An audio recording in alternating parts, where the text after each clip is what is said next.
This is the Ford Mustang, and it's a little bit like American comedian Dave Chappelle because it's a touch controversial in the current climate of woke EVs. Still, it is a right old laugh. Now, this video, I'm going to talk you around the exterior, the interior. I'm going to see how practical it isn't, and of course I'm going to take it for a drive and launch it to see how quick it is from 0 to 60 miles an hour, because I'm Matt Watson and you're watching CarWow. Let's start this video by talking about the design of the Mustang. This rear part here, it just harks back to the old Mustangs of yesteryear. I especially like, I don't know why I said it like that. I especially like the taillight design. Now this is the Mach 1, so you get the Mach 1 badging there instead of a GT, and you also get this little boot lip spoiler and a rear diffuser. Plus, you get larger quad tailpipes. You get quad tailpipes as standard, but they're bigger on this Mach 1. And they're real, 100% real, which is good. Moving down the side, you have 19-inch alloy wheels as standard, but the Mach 1 gets some unique designs, and you can actually upgrade to forged alloy wheels as well if you want. Obviously, you've got this classic design of the Mustang, beautiful two-door coupe, some side skirts. Mach 1, again, adds this red stripe here, and Mach 1 there rather than 5.0 of the standard car. Big, long bonnet, familiar Mustangy nose with the Mustang horse there as well. Mach 1 adds this extra stickery bit on the bonnet here, kind of like a matte effect, and these vents, which are real. I don't know what this is all about though. These bits here, they're just blanked out bits of plastic oddness. If you know what they're for, let me know in the comments below. Also, the Mach 1 has this pronounced front splitter. Now, these aero changes over the standard Mustang do apparently reduce lift at higher speeds. Now, the Mustang starts from £48,000. Here on the inside, the Ford Mustang's interior does hark back to those from the past, and this being the Mach 1, it has some unique trim here on the dash, some Mach 1 badging and Mach 1 badging again on the sills. Plus, it has a unique gear knob, which is very nice. The design is pretty simply laid out, easy to use. You get this infotainment screen here, which as standard doesn't come with satellite navigation. There's no hardship because you get Apple CarPlay and Android Auto as standard, and the infotainment system itself is okay to use. It's not the best though. Digital driver's display is nice and big, and depending on which mode you're in, you have a slightly different look of the dials. Look, oh, when you go into race, I don't like the rev counter when it's in race, let's just put it back. Steering wheel feels pretty sporty, and the driving position, well, it's quite a nice driving position, and there's enough adjustment in the steering wheel. Where is the bloody, there it is. Right, so that's all fine. What I'm not so happy about though is that I just wish this seat would go lower. It could do with going a bit lower. Oh well. Interior quality, you know, it's okay. Is it as good as a BMW? No. Is it as good as a Porsche? No. But, you know, it's fine. And of course, you've got a V8 engine. I suppose they're keeping the cost down here on the inside. What is good though is this, look, we've got a manual handbrake. Perfect for handbrake turns. In terms of storage, look, storage area there, it's okay. And you've got a USB and a thing, 12-volt socket. Glove box isn't particularly large, it's just okay again. But you have this extra weird storage area there, which I suppose you put your coins in for parking or whatever. Does anyone pay for parking with coins nowadays though? Anyhow, you got another USB down there, another 12-volt socket, and pretty much that is all you need to know about the front. But of course, this is a coupe with some rear seats, so I'm just going to jump into the back. Now I just have to pull this lever here, and then, yeah, the seat's not sliding forward. This is going to be embarrassing. Right, I'm going to move out. I'm going to move this out the way so you can see what's going on back here. Oh, annoying. When I put that back, you can see that there is just about enough knee room, though my feet feel like they're in a bear trap. I can't move them. There's this here to help me get out. That's good. Headroom makes me want to get out right away. It's pretty bad that you end up putting your head on this back piece of glass. So if ever you go over a bump, you're going to smack your head off there. That's going to be awful. Now, if you need to carry a baby seat back here, there ain't much room to do it, but you might be able to if you push the passenger seat forward, and then you've got to find the ISOFIX points, which are somewhere hidden in there, quite a long way. Now, you can fold down the rear seats for some through loading. That sounded so cheap. But it's not particularly nice back here. You could do a short distance if you had to, but yeah. It is better back here though than a Porsche 911. I'll give it that. That's not saying much really. The boot capacity on this Mustang is actually pretty decent. It's 408 litres, which is more than enough room for me.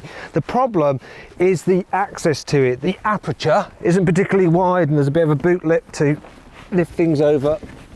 Oh, So yeah, it's not as practical as it might seem.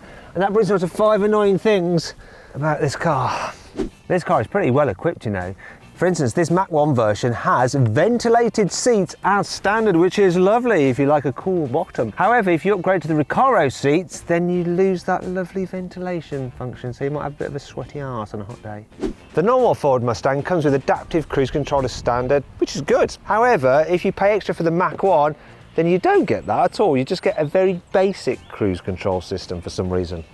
These may look like toggle switches, but they actually only move in one direction, and that is up. Doesn't matter for these switches here, but it does for the driving mode button, because if you're flicking through when you're driving and you go past the mode that you want just by accident, then you have to cycle through them again. You can't just go back. The Ford Mustang V8 isn't exactly the lightest sports coupe on the market. It weighs in at 1,843 kilograms. This Mach 1 version though, obviously being the more track focused model, is clearly lighter, isn't it? Oh no, it's not. It's actually 8 kilos heavier. What? Because the door bins are quite narrow, if you want to carry a large bottle, you're going to have to use the cup holders, which aren't located in a very ideal position. Because if you want to get to the knob, you have to do a cheeky reach around. Anyway, that brings me on to 5 good things about this car.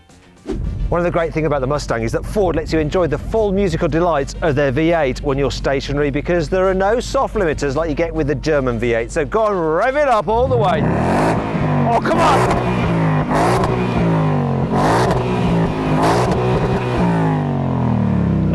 I love it. One more. Oh. Great.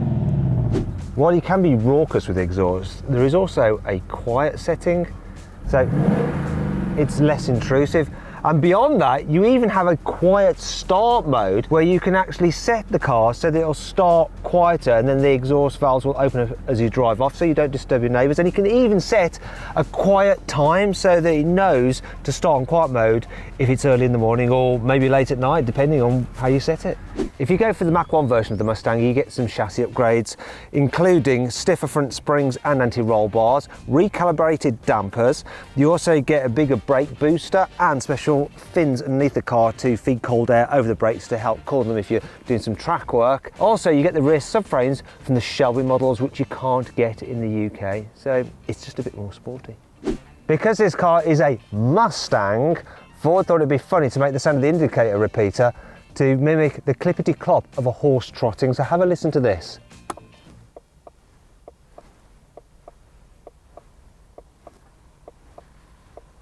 Yeah, swipe up. The Ford Mustang has something called line lock, which holds the front brakes on and keeps the back brakes off, so you can do this. Stop! I wonder if they'll let us back at this filming location. We probably shouldn't be doing that here.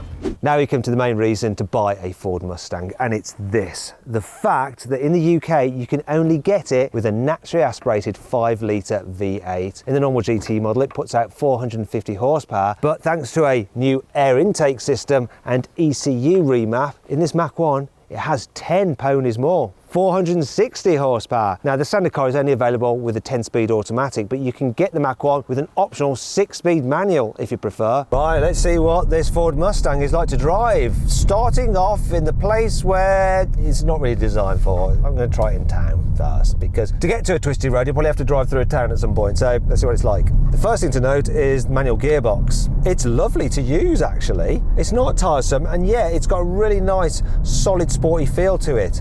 Obviously most Mustangs are automatics, but when you have them in auto mode, the gearbox can sometimes just shuffle randomly through gears, like it keeps on changing up or down. It's got too many ratios, 10 ratios, so you're better off just driving it in manual mode with the paddle shifters. Not faulting this manual though, it's nice, although it will get a bit more tiring if you're in traffic obviously than the automatic.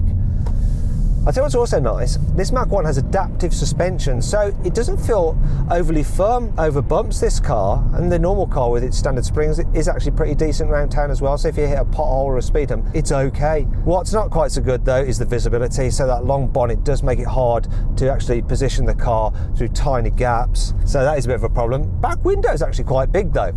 Larger problem though is the turning circle, so it's 12.2 metres, so I'm going to try and go around this mini roundabout in one go. I'm not going to do it, I don't think, without probably do my wheel, so yeah, they're laughing at me. Yeah, she just thinks I'm an idiot. This guy's going to think I'm a pain in the arse.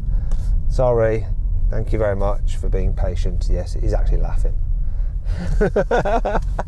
And rightly so. It's a long car, this, despite the fact that inside it feels quite short. Not much room really. But you don't buy a Mustang for that, and really, for the reason you buy it, it's more than capable of just coping with town driving as well. Now, as you get out onto faster roads and on the motorway, this thing is pretty decent.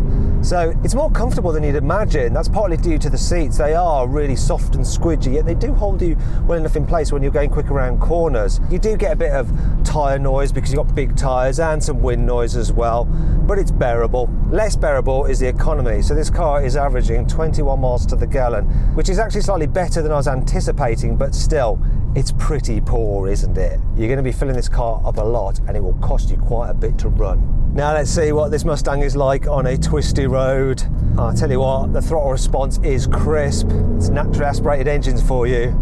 It feels like a big thing going down a narrow British country road, but also a fun thing. And I'm surprised at how well the suspension deals with the undulations and generally crappy surface. The steering is sort of slow, but you get some feel through the steering wheel, so you can tell how much grip you got on the front tyres. And if you push too hard, it will start to wash wide, but then you can correct it with the throttle and start to get the back end coming around a bit. It really is a sporty feeling car. I like it. Thing is though, you know, it's a bit more of a bruiser than a precision instrument, like say a Porsche Cayman. And if you want to see my full-length video review of a Porsche Cayman, click on the pop-out banner up there for a link in the description below.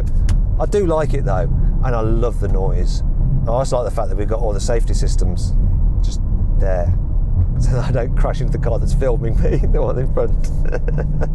I know it's their safety system, it's fine. The 0 to 60 of this manual Mach 1 Ford Mustang is supposed to be 4.8 seconds, but what will I get? I'm going to test it by specialist timing gear. I'm not going to use launch control because I'll need some more stability control to help me out with this, but let's see what I can do just in Sports Plus mode. Yeah, it's doing what I thought it would. That was rubbish. 6.86. Even with the stability on and my rear wheels were spinning, it was trying to like rein it in a bit, but oh gosh. Cold tyres, cold day, yay. Okay, I'm going to try it again. I'm going to hold it on the handbrake. Here we go. Same thing.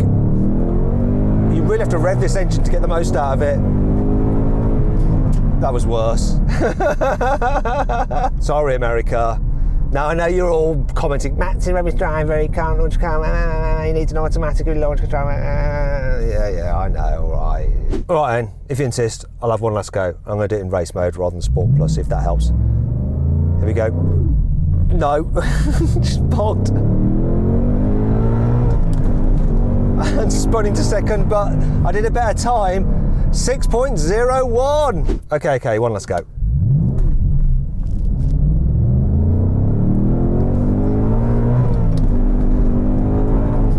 5.91, it's getting better all the time.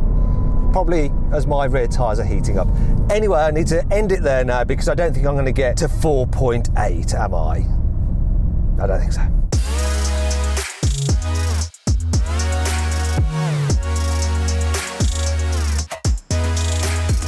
So then what's my final verdict on the Ford Mustang? Should you avoid it? Should you consider it? Should you shortlist it? Or should you just go right ahead and buy it? Well, there'll be those people who want a Mustang and yeah, go right ahead and buy it if you're one of those. However, for everyone else, I think if you're looking for a sports coupe, you should consider it. I mean, it does have its flaws, but it's also quite charming.